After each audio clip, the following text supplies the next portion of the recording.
Hello mes girls, aujourd'hui on va se maquiller ensemble et en même temps on va discuter un peu des avantages et des inconvénients de vivre en France et à Dubaï. Alors je sais qu'il y en a beaucoup qui vont me dire mais est-ce qu'il y a des avantages de vivre en France? Franchement oui, il y en a. En tant qu'expatrié, je vais vous dire lesquels selon moi.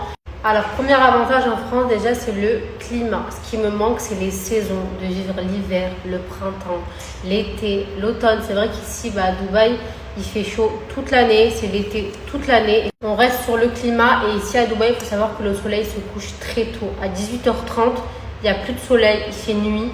Et ça, c'est vraiment, je trouve, un gros inconvénient quand on est expatrié, surtout quand on est influenceur et que la plupart de nos abonnés vivent en France. C'est vrai que c'est un peu compliqué. Autre avantage, la nourriture. Et quand je parle de la nourriture, c'est les courses. Vraiment, les courses de France me manquent énormément. Gâteaux, sucreries, oh là là là là là là. Faut savoir qu'il y a plein de trucs qu'on ne trouve pas à Dubaï. Par exemple, les balistos, les céréales trésor. Oh là là, c'est mes trucs préférés. Ici, on ne les trouve pas. Et faut savoir que les gâteaux ici, genre les Kinder et tout, ça n'a pas du tout le même goût. Genre, ça a un goût de vieux. Je sais pas comment vous expliquer, mais... Autre avantage du coup c'est la famille. C'est vrai que moi toute ma famille du coup habite en France et ça me manque un peu.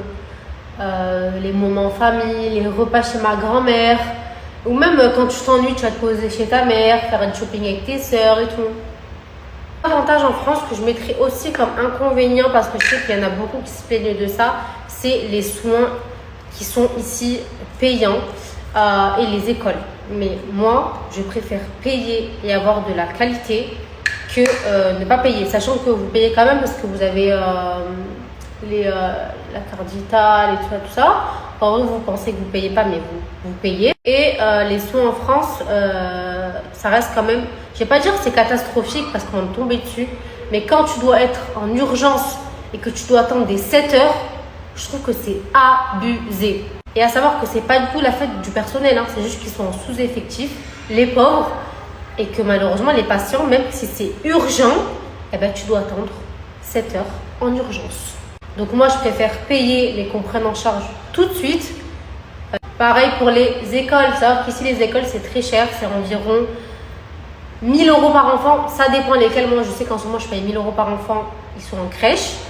Mais pareil, je sais qu'ici ils sont en sécurité, que j'ai pas entendu un jour que la maîtresse a levé la main sur mes enfants. On va pas leur apprendre la sexualité, des trucs bizarres. Même je trouve que l'éducation scolaire en général en France c'est catastrophique. Donc encore une fois, je préfère payer. Moi je sais que mes enfants ils sont bien entourés dans un bon cadre scolaire que ne pas payer et que ils sont 30 par classe, ils sont sous-effectifs. Et voilà, on sait que l'éducation scolaire en France, c'est l'harcèlement. Ça, c'est ma phobie. Et je sais qu'ici, ça n'existe pas. L'harcèlement scolaire n'existe pas. Ou du moins, si un enfant il va se faire harceler, si ça dépose plainte, je peux vous dire que les parents de l'harceleur, ils vont en prison direct. Ici, ils rigolent pas du tout avec ça. Alors qu'en France, on sait qu'ils n'en ont rien à foutre. Il y a plein d'enfants qui se suicident, astaghfirullah, et pour autant, ils font rien, ils en ont rien à foutre. On continue avec les inconvénients et là, je pense qu'il y en a vraiment beaucoup et je pense que je vais en oublier énormément. Déjà, on commence par l'insécurité. Voilà. Est-ce que j'ai besoin de parler, de débiter? En France, on n'est absolument pas en sécurité n'importe où, vraiment. Et ça, c'est tellement dommage parce que quand même, c'est un pays comme assez développé. Les impôts, la fiscalité, quand tu es auto-entrepreneur, chef d'entreprise, tu te fais casquer, on te prend jusqu'à 60%. C'est juste abusé. Vraiment, en France, tu ne peux pas devenir riche. C'est impossible. La retraite, quand j'entends qu'il y en a qui me disent « Oui, mais au moins ici, on aura la retraite. » Je crois que vous n'ouvrez pas la télé, vous n'entendez pas ce qui se passe. Les retraités, ils font des manifestations, ils s'en sortent plus. Les pauvres, ça me fait de la peine. Ils gagnent des 600 € par mois alors qu'ils ont travaillé toute leur vie. Ils galèrent, ils n'arrivent même pas à se nourrir. Et vous me parlez de la retraite. Franchement, si les gens comptent sur la retraite, mais vraiment, pour ça, j'espère que vous avez un plan B.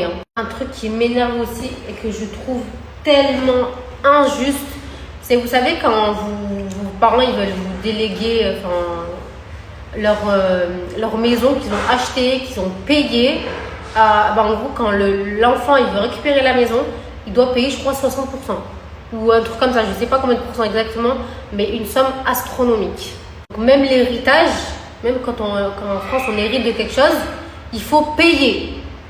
Ça c'est abusé. La justice française, quand on voit que des trafiquants prennent des 10 ans, 15 ans, 20 ans et que des pédophiles, des violeurs prennent du sursis,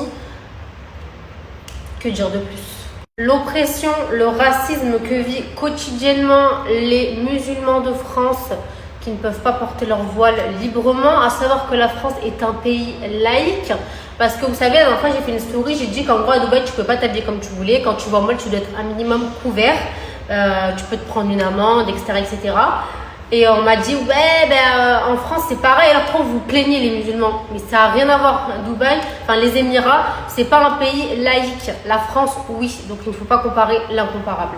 Bref, ma vidéo commence à être un peu trop longue. N'hésitez pas à me dire en commentaire les avantages et les inconvénients que j'ai oublié de dire pour la France. Et je vous ferai une autre vidéo pour vous dire aussi les inconvénients et les avantages de vivre aux Émirats Arabes Unis. Bisous!